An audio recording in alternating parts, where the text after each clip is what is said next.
So today I'm going to show you how I make videos for YouTube using free software and quite a lot of hardware that I've collected over the years, some of it quite recently, specifically for these videos. First of all, you're here in OBS, and this is showing the software that pretty much everybody on YouTube uses to make videos, especially gamers. Right here I've got a scene raw screen with cam. Down here I have X4 with cam, which looks like this. You should see it. I can't see my face because I'm in the game, but then when I tab out, I've just got OBS in front. I can see myself. This software is really, really in-depth. You can go really deep into the settings to you can do your streaming, you can do your recording, good quality encoder. I'm using hardware encoding, so H.264, which is, it's going to make large files, but they're going to be very high quality. And it uses the GPU down here in my PC to do the encoding. It doesn't really matter what your file size is of your source files, as long as you have enough space in your computer to put it while you're editing, because your final compressed file size is going to be a lot smaller than your source file. It's pretty basic. I mean, you can look at it here and you can see that it's nothing really fancy in here. It's just the kind of stuff that you'd expect quality software to have. Now, over here, I've got, you want to say, well, where does the process begin to get your face on the screen? Well, the first thing you're going to need is software that your webcam comes with. In my case, it's the Camera Hub of Elgato. Elgato is, I don't know if it's like Spanish for cat or what, but this camera, I did a little digging to figure out, what's the best streaming camera to get. And this was highly recommended. And I got it off Amazon for a pretty good deal. So over here, you're going to want to get your various settings right. Don't bother with digital zoom. That just makes it look worse. Temperature is kind of a big deal, because what ends up happening is you're going to have different lighting sources. My lighting solution happens to be a little yellow lamp that sits on my desk that I got the other day from a secondhand shop. And that is very yellow. So what I do in order to make myself not look too yellow is I just crank my temperature all the way down so it looks normal. Shutter speed, you're going to want to make sure that you are not going too slow, because if you go too slow, then you end up getting a lot of frame blur like this. So 30 is pretty good. 60 is very good. Anything fast is good. But the problem is that you're trading brightness. So shutter speed, if you don't know about cameras, shutter speed is how long is it taking light samples for before it stops, a 30th of a second or shorter. So if I crank it down to 120, there's very, very good motion capture, but it's going to be dark. And you can compensate for that with ISO. ISO is how sensitive your light gathering is. So you can crank it way up pretty high. In fact, you can do this, crank it all the way up, but it's going to look like shit. It's going to be all grainy, and nobody wants to see that. So you have to adjust it. I like mine at 1/30th of a second, and whatever looks good for and I'll adjust the ISO for whatever my current lighting situation is. If it's daytime like it is now, my room will be bright and there will be a lot more ambient light. If it's at night, everything will be black behind me, and the little yellow lamp on my desk will, only highlight my face, which is what I did in the last couple episodes of X4. So once you've gotten your camera set up correctly, if you have a good graphics card, a good NVIDIA graphics card in particular, you can use NVIDIA Broadcast, which my microphone, I've got a Yeti Nano microphone, and it's pretty good. It's not the best microphone out there by any means, but it's very, very good compared to the cheap ones that sit on your desk or the other ones that come with your headphones. It's much, much better. I currently have mine set to noise removal. If I turn that off, then every time I or sniff or clear my throat or make any kind of noise that you don't want to hear, you're going to hear it. So noise removal is really important, especially like ambient noises in the background. Might have dogs doing something or anything in the back, that you'll hear that, and it's going to wreck your video. So noise removal makes fantastic sound quality for just your voice. Everything else is quiet. Camera, this is where I get the background removal. It's really, really impressive because I don't need a green screen. You can see that I've got my background here, and the background removal software that comes with NVIDIA Broadcast is very, very good at cutting that out, even though it's not a green screen. So I don't know how it does it, but it's pretty cool. And that uses your GPU. So having this running will slow your GPU down if you're not wanting to, if you don't want to worry about that, then don't, because your GPU won't suffer then. But mine is a 3090, so it can handle it. Auto frame, that's pretty cool, because if I don't have auto frame on, then this is going to be the same part of me that's in the full frame that the webcam is picking up. But if I turn auto frame on and then set the zoom to something that I want, like this is about right. Like that. So now auto frame will follow my face around. So if I lean over here, you'll notice that it recenters my face in the middle of the screen, even though in the back here you can see in Camera Hub I'm leaning to the right. If I lean way over to the other side, you can see that the software of NVIDIA Broadcast is recentering my face in the video, which is really great, because that way if I happen to be moving around, it'll follow me but still keep me cropped nice and close. So that's really cool. Over here, you can see in the sources, I've got, this is Voicemeeter Banana, the B2 channel. That's what my microphone is outputting to. So if I bring that up, the main microphone in is coming in from NVIDIA Broadcast, because NVIDIA, I'm not using the Yeti Nano directly here, because that will bypass the noise cancellation and you'll hear everything in the background. So I'm using NVIDIA Broadcast as the device for my microphone input to my mixer. And then I'm just outputting that to a B2 channel, which is way over here, and I can adjust the volume of that with this. This, like A1 here being off, that ensures that it doesn't come out my main speakers. You don't hear the main audio coming through the speakers and into the microphone, which would be really kind of backwards, because I've got the desktop audio already coming into the feed for OBS.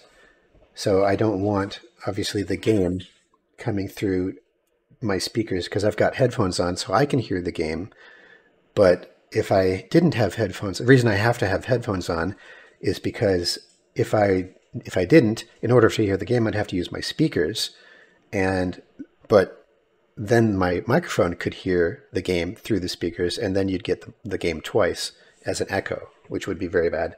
So the headphones are purely so that I can hear the game, then the microphone can't, but you still get to hear the game through this device here, desktop audio quiet. And I've got multiple desktop audio setups. Like one of them uses the one that's not reduced in volume, but I found that reducing the volume, oh yeah, locked volume. Okay, so I have it locked, but I can adjust the volume so you can hear the correct volume of the game. So this determines the volume of the game itself. And down here in the bottom, VMB, channel B2, that's my volume coming through Voicemeeter Banana, the mixer. It takes a little bit of practice to just kind of experiment with this software and figure out how to get it to work for you. Sometimes you might find that there's an audio delay, or when I'm going through all of these devices like the mixer and everything that finally gets to OBS, the video coming from the camera might not be in sync with the audio coming through other channels. So what you do to fix that is you go into advanced audio properties and you get these devices. And for this device, I've set it to minus 350 milliseconds, which is, it corrects that delay between the audio and the video. And that way when I'm talking, it doesn't get out of sync and look really stupid.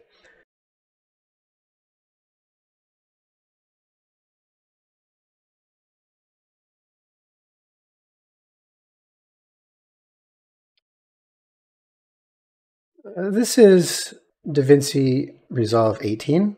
It's free software. It's probably on par with Adobe Premiere Pro, professional video editing software. And what it does is, this is where you edit your footage together to make your videos. Over here, I've got a video that I recently finished editing. It's a play session that was 2 hours and 16 minutes long, looks like I was playing for. So I start, you can put in and out points. So this is where the video will start and then where the video will end, and then you can make all these changes to it in the timeline.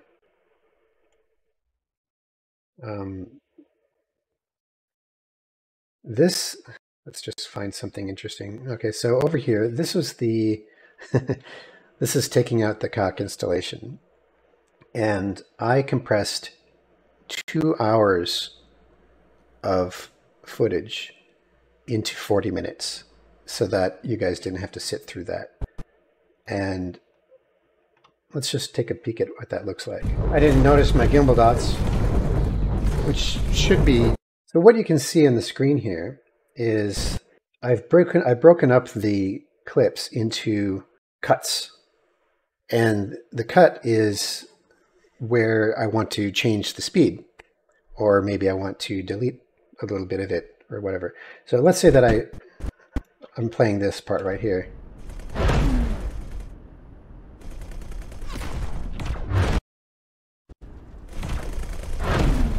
And let's just say that I wanted to make this part, this little bit, speed up.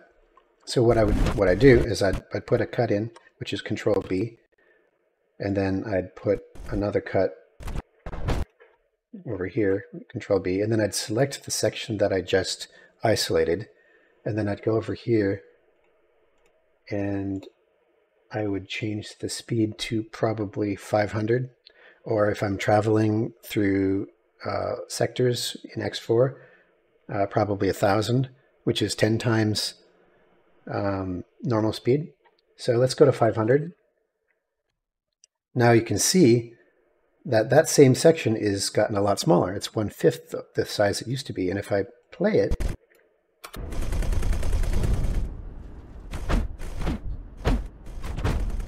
see how that works? This section right here is 500%, whereas the sections around it are 100%, which is normal speed. So I can Control Z, undo, undo, undo, get that back to the way it was. But yeah, these are the, this is the video editing software that I use to make the videos in now. And you can do some really cool things with it. Like I learned only recently how to put text in a video. And that is under Toolbox. Well, okay. I mean, I'm not going to teach you how to use DaVinci Resolve because I could spend ages and ages of time doing that. But under titles, there is text, and you can drag a text object into, well, hang on, before I do that, I need to drag this up so I can see the track above it. And then I can drag this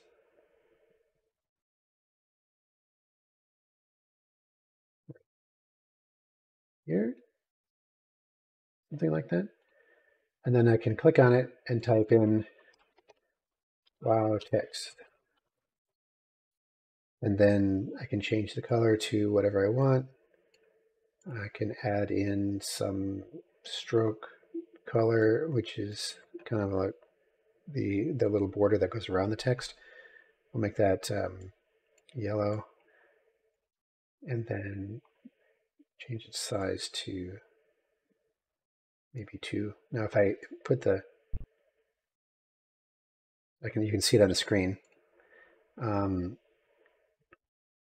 If I change the size,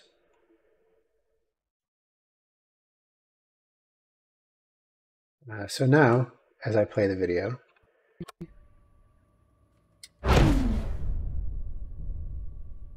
and you can control how long you want the text on for and all that stuff. One nice thing that you can do is you can put in video transitions even for your text, and that's from here. I like to use the one called Crash Zoom, which goes like this. But you can honestly, I mean, there's a lot of them. Let's just see what this one does. I've never tried this one.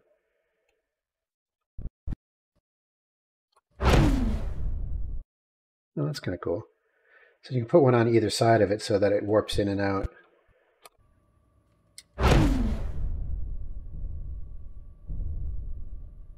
So this is very powerful software. And normally, you know, this is the kind of thing you'd pay lots and lots of money for if it was Adobe, but they give it to you for free. DaVinci Resolve, highly recommend.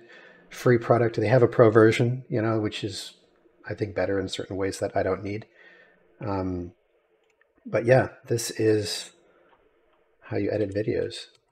And once you're ready to render the video, you select your in-out points, and then you go to here and type, give it a name, all your video settings, render it, and then you've got it. Once you've got the video output, it's going to be many gigabytes still, you know, probably. So then what you can do is you can put your video through Handbrake, which is a very nice compression utility. It re-encodes the video into a much, much more manageable size, like the kind of ones that you might find a movie that you found somewhere, and you notice that you've got a 2-hour movie and it's on a 2 gigabyte file, which is a lot smaller than what you're going to get from OBS or DaVinci Resolve. And Handbrake will make it very good quality. You can use H.265, render it with your GPU if you got a nice one like this, and then there you go. The reason you want to do that is because you're going to have to upload it to YouTube, and uploading takes a while, especially if you have a slower internet connection. So you don't want to be uploading a 20 gigabyte file to YouTube. You want to upload a 1.5 gigabyte file to YouTube, or something like that. So that way it's done in a reasonable amount of time. So I'm just going to give you a little quick tour of what the setup looks like from the outside of the screen. So here you got my desk, and there's the computer on the left. You can see I keep an open frame so that it's got good airflow.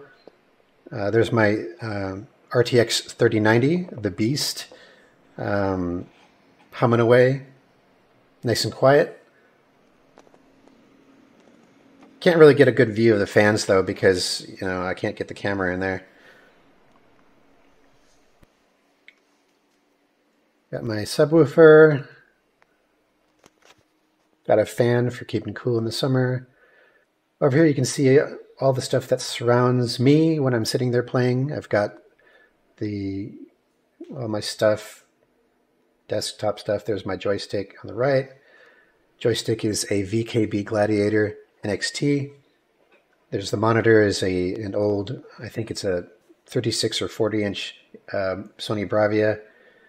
There's the face cam, Elgato face cam camera sitting on an old camera tripod that I found in storage. There's a little yellow lamp that I bought at a secondhand shop a few days ago for $6. And then my boom mic that I bought recently. That boom mic is very nice. I picked that up at a hi-fi shop. Over here we have the VKB Omni Throttle. Very, very nice throttle. It's like, oh my gosh. And that blue light doesn't blink like that, by the way. It's just showing that way because of my phone. Got my Logitech mouse down there. That battery in that mouse lasts forever. Very, very nice. So there's all kinds of buttons on these joysticks that you can map to your various functions in X4. Oh yeah, over here is my VR setup. A friend of mine and I built this VR rig from scratch out of an old desk that I used to have, but just like my actual desk. So you might notice it's the same kind of wood. I got a Fanatec or Fanatec, however it's pronounced, racing wheel. Very, very nice for virtual reality sim racing, which I also enjoy doing. That is an actual car seat that we picked up from a junkyard, and that little brown table there is where the joystick sits when I'm flying using Microsoft Flight Simulator in VR. Over there you can actually see my dog there. It's one of my dogs. And then on the left here, the VR set itself is a Hewlett-Packard Reverb G2. So HP Reverb G2, probably one of the most popular high-end VR headsets you're going to find on the market. So that's everything.